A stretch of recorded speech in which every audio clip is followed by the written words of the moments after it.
Baruch haba Beshen Adonai Yahweh. Bendito el que viene en el nombre de Yahweh, de Yahshua HaMashiach. Aleluya. Batimos las palmas, amados aquí, hermanos y hermanas. Que el Eterno les bendiga mucho. Shabbat Shalom para todos.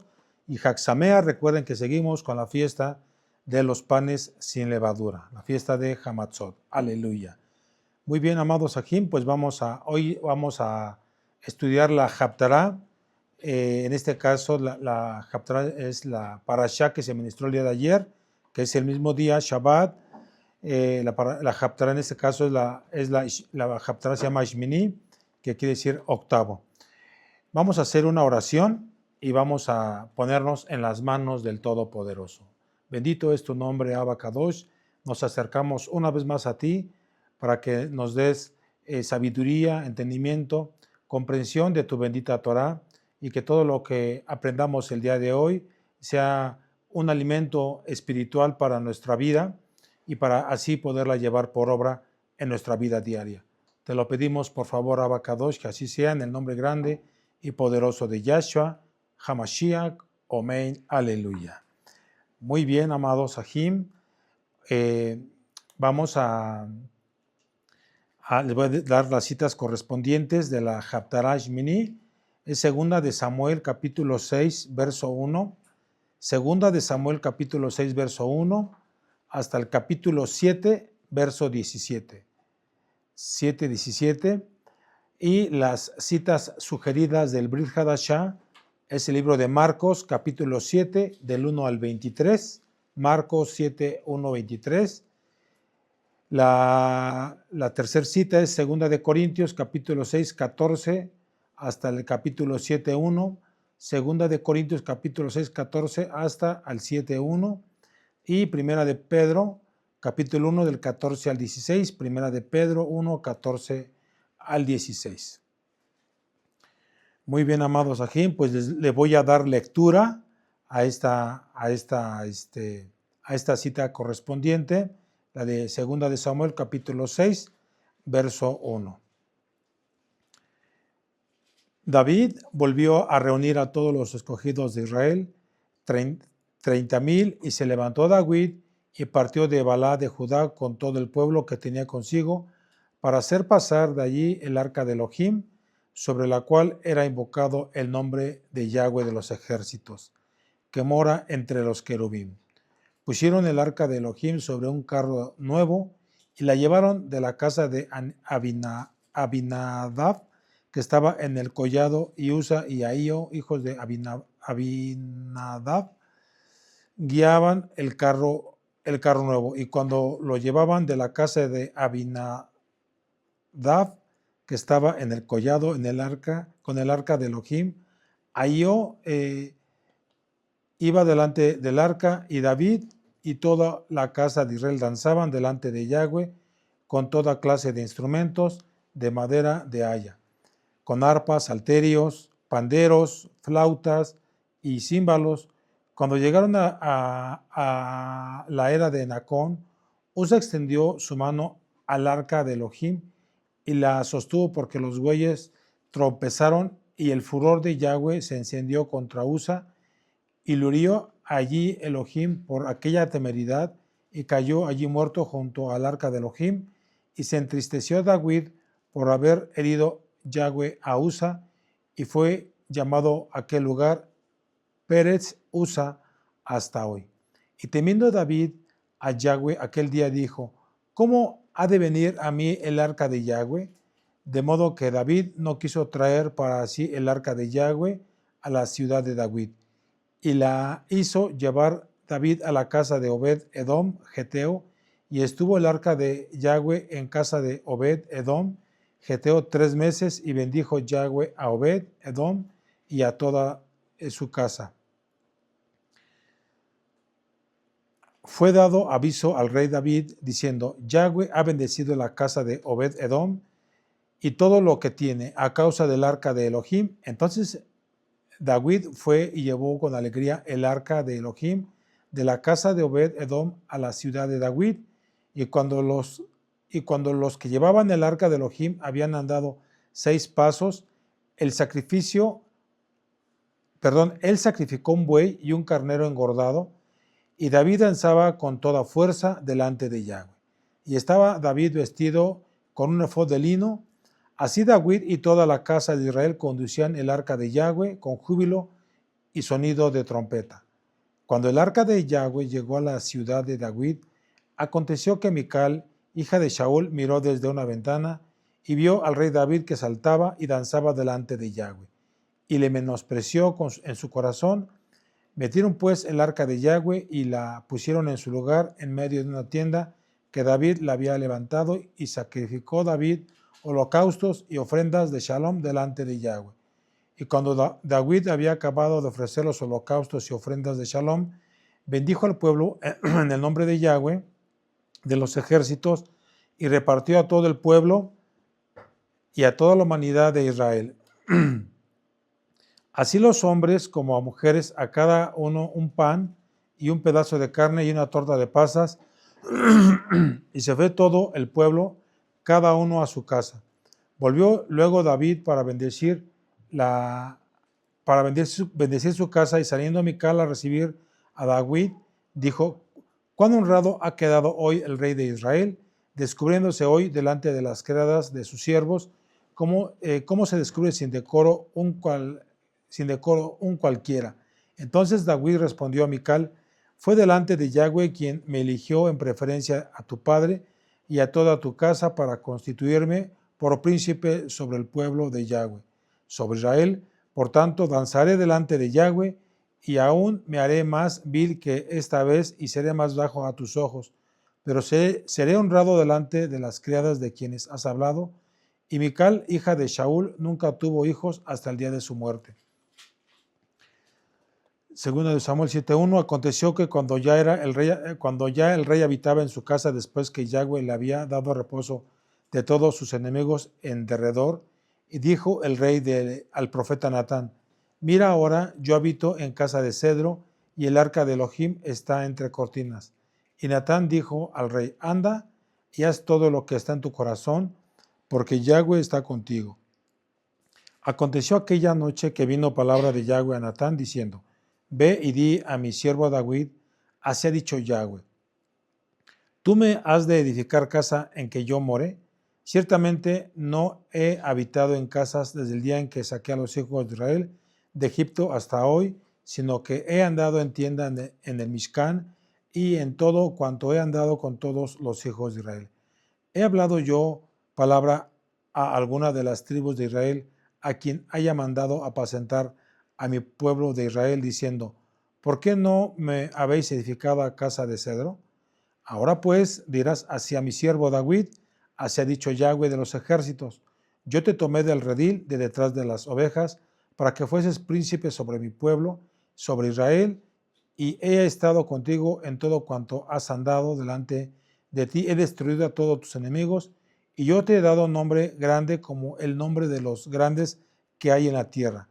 Además, yo fijaré lugar a mi pueblo Israel, y lo plantaré para que habite en su lugar, y nunca más sea removido, ni los inicuos le aflijan más como al principio, desde el día en que puse jueces sobre mi pueblo Israel, y a ti te daré descanso de todos tus enemigos. Asimismo, Yahweh te hace saber que Él te hará casa. Y cuando tus días sean cumplidos y duermas con tus padres, yo levantaré después de ti a uno de tu linaje, el cual procederá de tus entrañas, y afirmaré su reino. Él edificará casa a mi nombre, y yo afirmaré para siempre el trono de su reino. Yo le seré a él padre, y él me será mi hijo.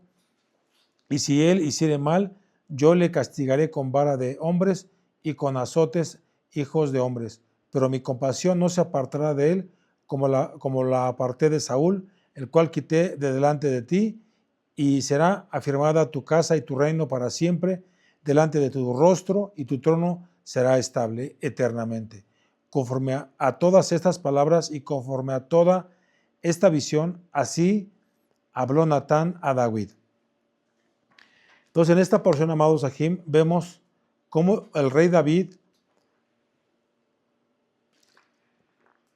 intenta llevar el arca del pacto a Jerusalén, la capital de Israel, en un carro tirado por bueyes. Toda la gente está muy emocionada y se regocija en el viaje. Sin embargo, como lo acabamos de leer, cuando los bueyes tropiezan, ¿cómo se dice? Un hombre llamado Usa extiende, en este caso, la mano para estabilizar el arca, lo que resulta en su muerte instantánea. Recuerda que es la Haftará. Ayer veíamos a Nadab y Abiú, los hijos de Aarón, que ofrecieron fuego extraño, ¿verdad? También hablábamos que más adelante el Eterno dice a Moshe, referente a no toméis vino, para, en este caso, cuando se ministre la palabra del Eterno. Estoy parafraseando. Entonces, aquí vemos que el Padre Eterno nos recuerda que Él quiere que tratemos las cosas sagradas con mucho respeto y con mucho cuidado, y si no se hace, podemos enfrentar consecuencias muy graves. Entonces, cuando el rey David decidió llevar el arca a Jerusalén, la ciudad sagrada del Eterno, se dio cuenta que no podía simplemente ponerla en un carruaje y llevarla como si fuera un objeto cualquiera. Recordemos que el arca era un símbolo de la presencia del Eterno en medio de su pueblo y como tal requería un trato especial.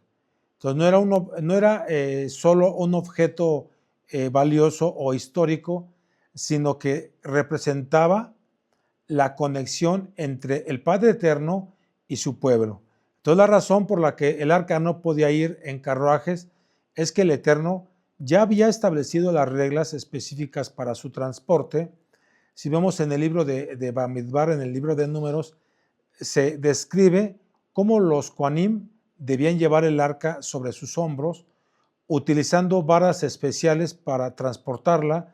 Entonces, esto se debía a que el arca era considerada tan sagrada que no podía ser tocada por nadie más que los Kohanim, y ni siquiera ellos podían tocarla prácticamente directamente. Entonces los israelitas, nuestros Ajim, pensaron que ya habían solucionado o habían encontrado en este caso una solución práctica para la transportación del arca del Eterno. Entonces ellos decidieron utilizar un carro nuevo especialmente diseñado para llevar el arca sagrada. Entonces era un carro nuevo, no era un carro viejo, era en este caso, sí lo habían hecho con un objetivo para mostrar respeto y cuidado por el arca. Entonces se podía pensar que la idea pues era buena. La distancia que debían ellos de recorrer era prácticamente de 15 kilómetros y el terreno era montañoso con muchos altibajos. Entonces se pensó que en un carro sería más fácil y práctico de mover el arca. Entonces ellos se ponían a pensar, ¿por qué no utilizar algo que se nos facilite el transporte de algo tan valioso? Pero no fue una buena idea. Aunque la intención era buena, la decisión de utilizar un carro para transportar el arca no resultó la mejor. A veces lo que parece práctico y fácil no es necesariamente lo mejor cuando se tratan de las cosas del Eterno, de las cosas sagradas. Entonces los israelitas pensaron que podían mejorar el sistema tradicional de transportar el arca del Eterno. Ahora sí que se preguntaron, ¿por qué llevarla sobre nuestros hombros cuando podemos ponerla sobre ruedas? Entonces preguntaron, así ellos se preguntaron eso. Entonces les parecía a ellos más eficiente, les parecía más rápido. Entonces vemos que esta situación, este incidente, nos hace, por supuesto, reflexionar. La historia de Usa y el Arca del Eterno es un recordatorio de que el Eterno tiene sus propias formas y sus propias reglas.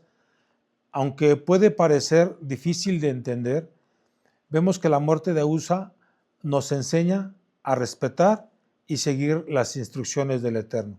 Entonces, la lección, por supuesto, es muy clara. Hacer las cosas a nuestra manera, sin seguir las instrucciones del Eterno, se pueden desatar consecuencias graves. Entonces vemos que la fuerza humana no es suficiente cuando se trata de asuntos espirituales. La reacción del rey David, él por supuesto se sintió pues afectado por la muerte de Usa. No podía él entender por qué el Padre Eterno había permitido que sucediera algo tan trágico. Entonces hubo duda, hubo también reflexión. El rey David decidió dejar el arca en la casa de Obed y no volvió a verla durante 3 meses. Fue un tiempo, por supuesto, de reflexión y duda para él, pero luego se enteró de la casa de Obed, Edom, había recibido muchas bendiciones por albergar el arca. Lo leíamos hace unos minutos. Entonces el rey David, él comprendió que la justicia de Elohim es firme y severa y que no pasa por alto la maldad o el pecado. Sin embargo, también entendió que Él es bondadoso y también Él es generoso.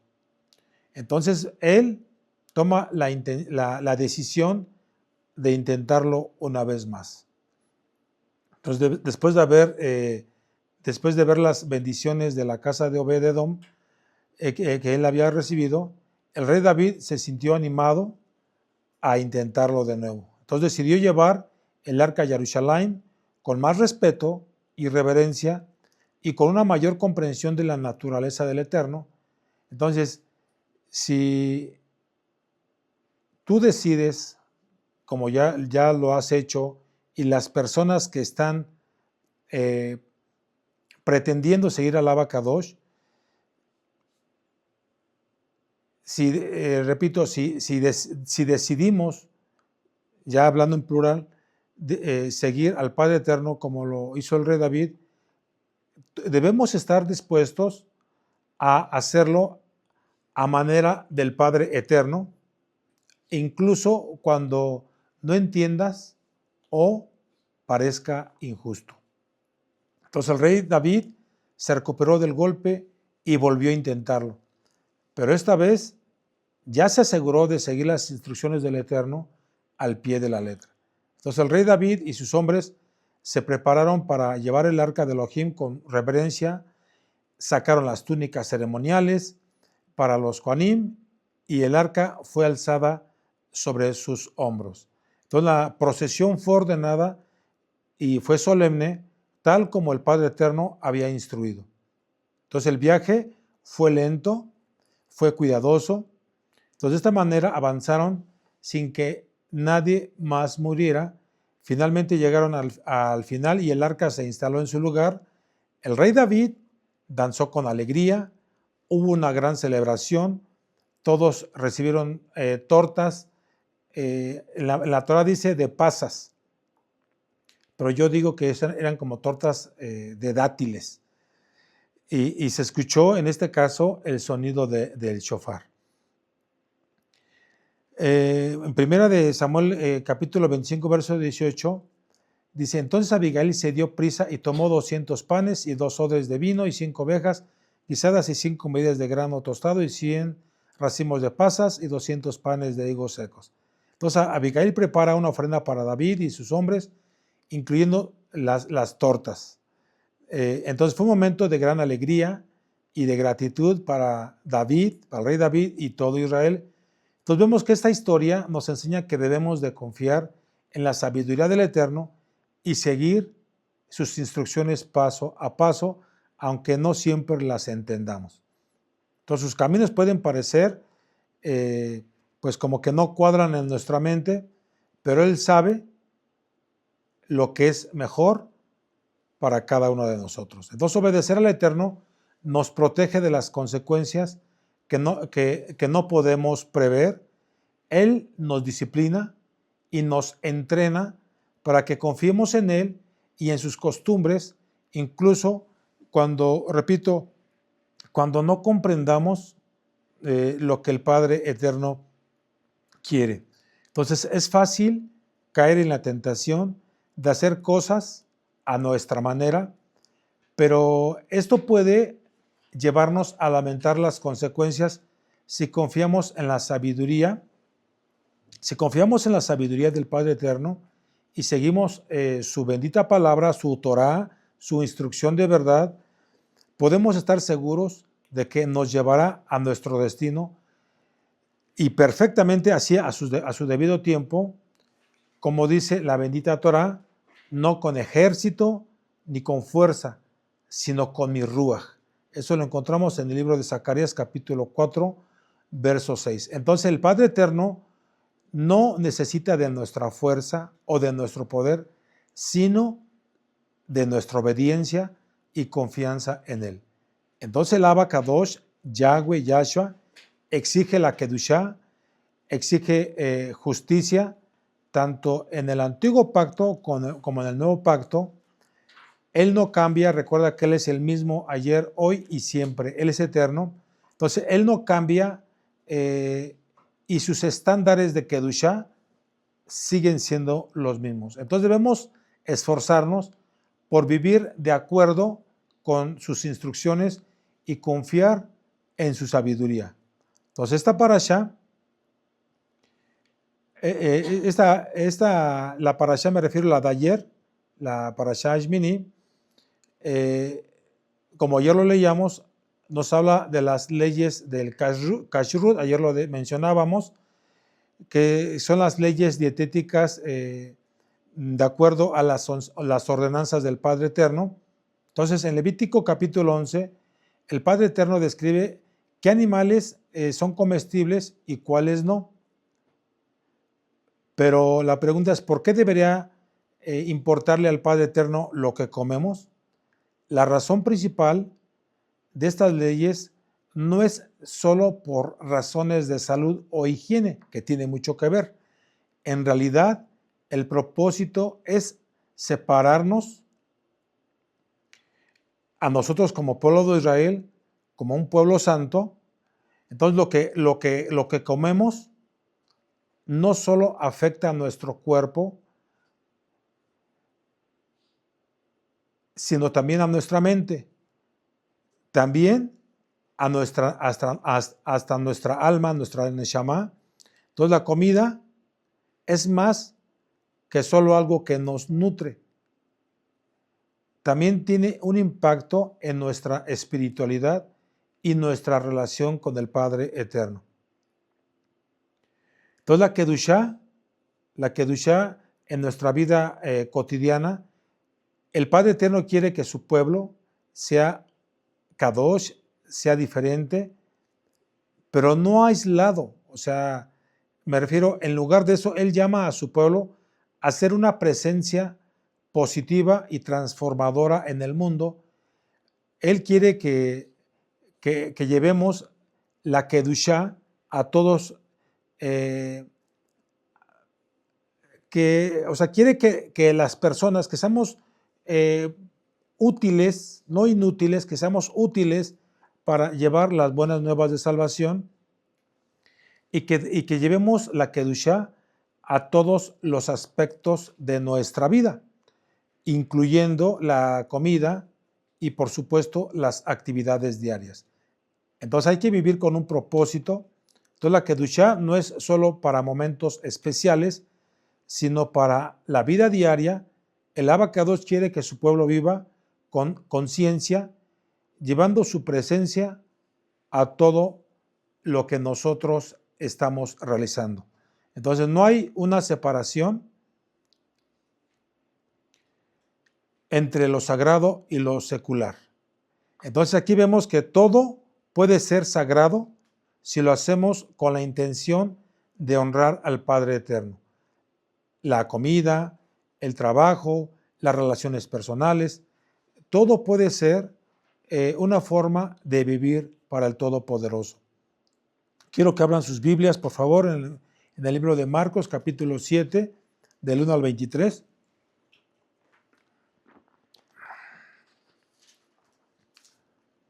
Marcos, capítulo 7, del 1 al 23. Se juntaron a Yahshua, a los fariseos y algunos de los escribas que habían venido de Jerusalén, los cuales viendo a algunos de los discípulos de Yahshua comer pan con manos inmundas, esto es, no lavadas, los condenaban, porque los fariseos y todos los judíos, aferrándose a la tradición de los ancianos, si muchas veces no se lavan las manos, no comen. Y volviendo la plaza, si no se lavan, no comen, y otras muchas cosas hay que tomaron para guardar, como los lavamientos de los vasos, de beber y de los jarros y de los utensilios de metal y de los lechos. Le preguntaron pues los fariseos y los escribas, ¿por qué tus discípulos no andan conforme a la tradición de los aquenín, sino que comen pan con manos inmundas? Respondiendo él, les dijo, hipócritas, bien profetizó de vosotros Isaías, como está escrito, este pueblo de labios me honra, mas su corazón está lejos de mí, pues en vano me honran, enseñando como doctrinas mandamientos de hombres, porque dejando el mandamiento del Eterno, os aferréis a la tradición de los hombres, los lavamientos de los jarros y de los vasos de beber, y hacéis otras muchas cosas semejantes. Les decía también, bien invalidáis el mandamiento de Elohim para guardar vuestra tradición, porque Moshe dijo, honra a tu padre y a tu madre, y el que maldiga al padre o a la madre muera irremisiblemente. Pero vosotros decís, basta, diga un nombre al padre o a la madre. Es Corbán, que quiere decir mi ofrenda a Elohim. Todo aquello con que pudiera ayudarte y no le dejáis hacer más por su padre o por su madre, invalidando la palabra del Eterno con vuestra tradición que habéis transmitido, y muchas cosas hacéis semejantes a estas. Y llamando así a toda la multitud, les dijo, oídme todos y entended, nada hay fuera del hombre que entre en él que le pueda contaminar, pero lo que sale de él, eso es lo que contamina al hombre. Y si alguno tiene oídos para ir, oiga. Cuando se alejó de la multitud y entró en casa, le preguntaron a sus discípulos sobre la parábola. Él les dijo, ¿también vosotros estáis así sin entendimiento? ¿No entendéis que todo lo de fuera que entra en el hombre no le puede contaminar? Porque no entra en su corazón, sino en el vientre y sale a la letrina. Esto decía haciendo limpios todos los alimentos, pero decía que lo que del hombre sale, eso contamina al hombre, porque de dentro del corazón de los hombres salen los malos pensamientos, los adulterios, las fornicaciones, los homicidios, los hurtos, las avaricias, las maldades, el engaño, la lascivia, la envidia, la maledicencia, la soberbia, la insensatez. Todas estas maldades de dentro salen y contaminan al hombre. Entonces vemos que en este pasaje Yahshua critica a los fariseos y a los escribas por su enfoque en la tradición y la apariencia externa en lugar de la pureza del corazón. Les está diciendo que se enfoquen en la limpieza externa, que es la limpieza externa es hipócrita, que lo que realmente contamina al hombre es lo que sale del corazón. Entonces nuestro Adón Yahshua enfatiza que lo que entra en el cuerpo no es lo que contamina al hombre. Ahora quiero decir que el Eterno no está diciendo que se pueda comer cerdo, sino él se estaría contradiciendo. No se trata de eso, porque si alguna persona está comiendo comida kosher, como lo que ayer ministraba, pero está haciendo de su vida un papalote, expresando lo que acabamos de leer, los malos pensamientos, los hurtos, la lascivia, etcétera, etcétera, todo lo que acabamos de leer, no tiene caso que él esté comiendo kosher y si de adentro de su corazón salen todas esas perversidades. Entonces, esto yo lo aclaro para que no vayan a pensar, no, pues aquí está muy claramente que ya se puede comer lo que uno quiera. Esto no es así. Por eso existe esta ley alimenticia. Entonces, cuando nosotros entendemos esa parte, que hay alimentos permitidos y hay alimentos que no son permitibles, entonces ahí es cuando vamos nosotros comprendiendo el mensaje del Abacadosh. Ayer te decía, ciertamente hay animalitos que el Padre Eterno creó y está bien, es creación de Él, pero no los hizo para el consumo humano. Entonces hay mucha gente que realmente es muy necia y dice que no, que eso ya no es, que con el simple hecho de hacer una oración, los alimentos ya quedan santificados. Entonces, yo los he confrontado varias veces en diferentes tiempos y les he dicho que, ¿qué le parece si le vamos a dar lagartija con cucarachita? Y le vamos a poner, qué más les gustaría? ¿Mandé? Ratón, exacto, ratón, y hacemos pues una mezcolanza o por separado, como quieran, y les ofrezco ese alimento. Lo primero, luego me hacen un gesto de asco, repugnancia. Entonces, es cuando yo retomo esto. Es que, Señor, es que el ratón no se puede comer. Pues no, que todo queda limpio, no, que con una oración. Entonces, ¿por qué? Si el Padre Eterno se lo está diciendo bien claro, que usted no puede comer cerdo, ¿por qué se lo come? ¿Por qué dice que solamente con una oración queda todo santificado? Entonces, esa oración, ciertamente, nosotros la hacemos para hacer para comer nuestros alimentos permitidos en la bendita Torah. ¿Sí? Entonces, aquí es cuando ciertamente a muchas personas no les parece esto y mejor evaden esta situación, y por supuesto que después de haber platicado, no tengo ni la menor duda que se meten a un lugar donde vendan carnitas y donde vendan cosas inmundas y sin ningún problema, pero eso ya es cuestión de ellos. El mensaje nos toca darlo. Entonces, me quedé también en que el Padre Eterno está haciendo un énfasis que lo que entra en el cuerpo no es lo que contamina al hombre, sino que sale de su corazón.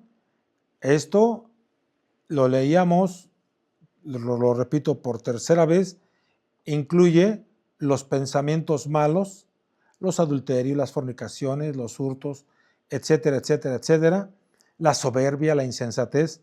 Entonces, Yahshua enseña que la pureza verdadera no se logra mediante la limpieza externa, sino mediante la pureza del corazón. Entonces, esto requiere una transformación interna y una relación genuina con el Abacadosh. Entonces, Yahshua critica a los fariseos por invalidar el mandamiento del Padre Eterno con su tradición. Entonces, les dice que su enfoque en la tradición los lleva a ignorar la verdadera importancia de la Torah del Eterno. Quiero que vayamos a 2 de Corintios, capítulo 6, 14 hasta el 7, verso 1.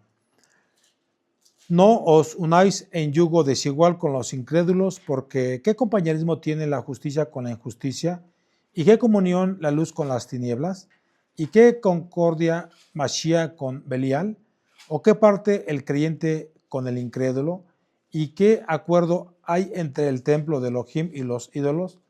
Porque vosotros sois el templo de Elohim viviente, como Elohim dijo, habitaré y andaré entre ellos, y seré su Elohim, y ellos serán mi pueblo. Por lo cual, salid en medio de ellos y apartaos, dice el Adón, y no toquéis lo inmundo, y yo os recibiré y seré para vosotros por Abba. Y vosotros me seréis hijos e hijas, dice el Adón Todopoderoso. Así que, amados, puesto que tenemos tales promesas, limpiémonos de toda contaminación de carne y de ruaj, perfeccionando la kedushá en el temor de Elohim. Aquí vemos que la separación es un tema clave en este pasaje. Rab Shaul llama a los creyentes a separarse de los incrédulos y a no unirse en yugo desigual con ellos. Esto no significa que no debamos interactuar con los incrédulos, sino que debemos ser cuidadosos en nuestras relaciones y no comprometer nuestra fe. Entonces vemos que la luz y las tinieblas son incompatibles. Los creyentes debemos estar conscientes de esa incompatibilidad y tomar medidas para mantener la relación con el Padre Eterno pura y sin mancha, sin contaminación. Esto significa, hermanos y hermanas, que debemos ser selectivos. Entonces la kedushá es fundamental para los creyentes. Entonces debemos de limpiarnos de toda contaminación de carne y de ruaj y perfeccionar la kedushá en el temor del Eterno.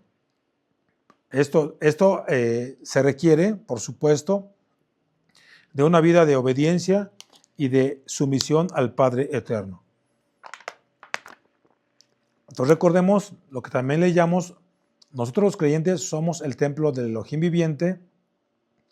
Esto significa que debemos cuidar nuestro cuerpo y nuestra vida de manera que honremos al Padre Eterno. Debemos ser conscientes, tú y yo, de que nuestro cuerpo es un templo y que debemos mantenerlo puro y santo. Entonces el Abba ha hecho promesas a sus hijos. Debemos recordar estas promesas y de vivir de manera que estemos honrando al Padre Eterno. Vamos a primera de Pedro, capítulo 1, del verso 14 al 16. Primera de Pedro, capítulo 1, 14, 16. Como hijos obedientes, no os conforméis a los deseos que antes teníais estando en vuestra ignorancia, sino como aquel que os llamó es Kadosh, sed también vosotros Kadosh en toda vuestra manera de vivir, porque escrito está, sed santos, porque yo soy santo. Entonces el Padre es muy claro, Mateo 5:37, que tú sí sea un sí y tú no sea un no. Entonces el Padre Eterno no es de que, recuerda que a los tibios Él los vomita. O eres frío o eres caliente, porque a los tibios yo los vomito. Entonces el Padre Eterno nos invita a ser santos, como Él es santo.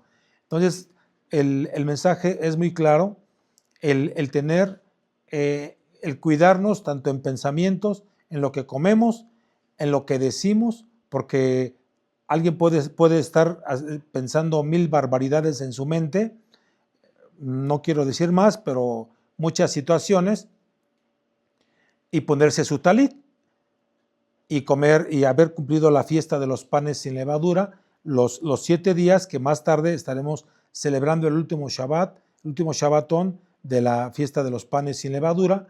Entonces los guardó, tomó de Pesaj, pero sus pensamientos son malos, son perversos, y eso pues no sería grato ante los ojos del Abba Kadosh.